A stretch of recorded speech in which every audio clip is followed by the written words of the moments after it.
քննարկվեն առողջապահության ազգային ժողովում եւ մեր հանձնաժողովը բնականաբար դա առաջին մարմինն է, որը անմիջապես պետք է արձագանքի։ Հիմա դուք ընտրվելով հանձնաժողովի նախագահ, ես չեմ էլ կասկածում, որ պիտի ընտրվեք,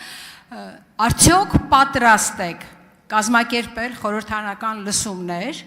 այդ բարձրացված հարցերի շրջանակներում քննարկելու մասնագետների, փորձագետների հետ եւ մյուս կողմից ինչպես եք որպես հանձնաժողովի նախագահ գնահատում փոխնախարարի վարքագիծը եւ նա հարցերը բարձրացնող բժիշկների նկատմամբ հեգնական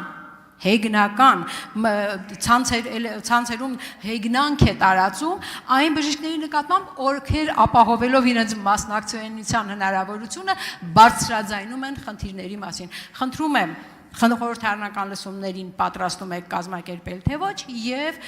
փոխնախարարի վարքագծի գնահատական փորձ եք տալ։ Շնորհակալություն Տիկին Գյուլիան, ես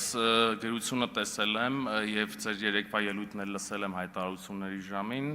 եւ նաեւ դուք նշեցիք, որ Հայաստան Դաշինքը ձեր խմբակցությունը հանձնարարություն վերցրել է արդեն, չէ՞, ոնց որ թե լսումներ կազմակերպելու մասով։ Եվ այո, եւ ընտրվելու պարագայում մենք բաց ենք բոլոր քննարկումների համար եւ այդ քննարկումների մասով մենք մեր ակտիվ մասնակցությունը կունենանք։ Հարցերի մեծամասնությունը նաև տեսագրությամբ ես տեսել եւ լսել եմ, որ իրենք հրապարակել էին, դրանց մի մասի վերաբերյալ արդեն կարելի է արձանագրել դրական տեղաշարժ։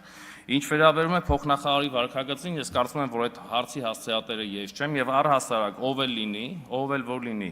ես դժվարանում եմ գնահատական տալ այն իրավիճակներին, որը կվերաբերվի բժշկական հանրության նկատմամբ հեգնական վերաբերմունքին։ Դա չի կարող լավ լինի, բայց հասցեատերը այդ հարցի ես չեմ։ Դուք երևի թե առիթ կունենաք փոխնախարարի հետ առնչվելու եւ այդ հարցը ուղղելու իրեն։ Շնորհակալություն։ Արձագանք։ Պարոն Օհանյան, չէի մտածում, որ ազգային ժողովի, հանձնաժողովի գործառույթը այսպես հեշտությամբ կհանձնեք Հայաստան խմբակցությանը։ Նախ երեք ես հայտարարել եմ, որ մենք միասին քննարկել ենք հարցադրողների հետ եւ աշխատանքային քննարկման մասին է խոսքը եղել, իսկ ես հարցնում եմ խորհրդարանական լսումներ, որը ավելի լայն գործառույթ է եւ առաջին հերթին հանձնաժողովի։ Հաջորդ հարցը, հիմա հարց, որի մասին ես կուզեի խոսել։ Դուք ծանոթ եք, արդյոք դուք հիմա նշում եք, որ աշխատավարձերը այո չեն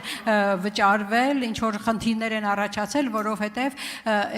ամեն ինչ չի, որ ճիշտ հաշվարկվել է, ամեն ինչ չի, որ ճիշտ գրանցվել է, այսինքն բուժ ծառայություններ մատուցվել են, բայց նրանք չեն գրանցվել եւ հետեւաբար չեն հաշվարկել։ Բայց բժիշկների բողոքը ոչ թե իրենք կայացրել են X հատ բուժ ծառայություն վարձատրվել են X-կեսի համար, այլ այն, որ ամեն մի բուժ ծառայության համար վարձատրության չափն է նվազագույն խայտառակ չափ եւ նրանք այդ չափի մասին է խոսում։ Դուք ծանոթ եք այդ չափերին եւ որտեղից եք ծանոթացել, որովհետեւ հանրությանը հայտնի չէ եւ եթե ծանոթ եք, համարում եք բավարար թե ոչ։ Ազդանշան եմ տալիս, որ պետք է դադարեցնել։ Ինչ է նշանակում այդ շեշտով չխոսեք իմ հետ։ Ոչ շեշտով, այս շեշտով, ուրեմն մի անցեք ժամանակը, որպեսզի այս շեշտով չխոսեմ ձեր հետ։ Պատասխանեք Տիկին, պարոն Օհանյան։ Շնորհակալություն Տիկին Գյուլիան, մենք որևէ լիազորություններ չենք զիջում, դուք ձեր մասով ձեր հանձնարարությունը վերցրած կկատարեք, մենք մեր մասով այո պատրաստ ենք նաև լսումներ կազմակերպել եւ այդ լսումների շրջանակներում առարկայական եւ այդ պայն թիրախային հարցերի լայն քննարկում ունենալ մասնակցային կառավարման համատեքստում։ Իսկ ինչ վերաբերվում է վճարման մեխանիզմներին, այո, որոշակի ծանոթ եմ եւ այդ որոշակի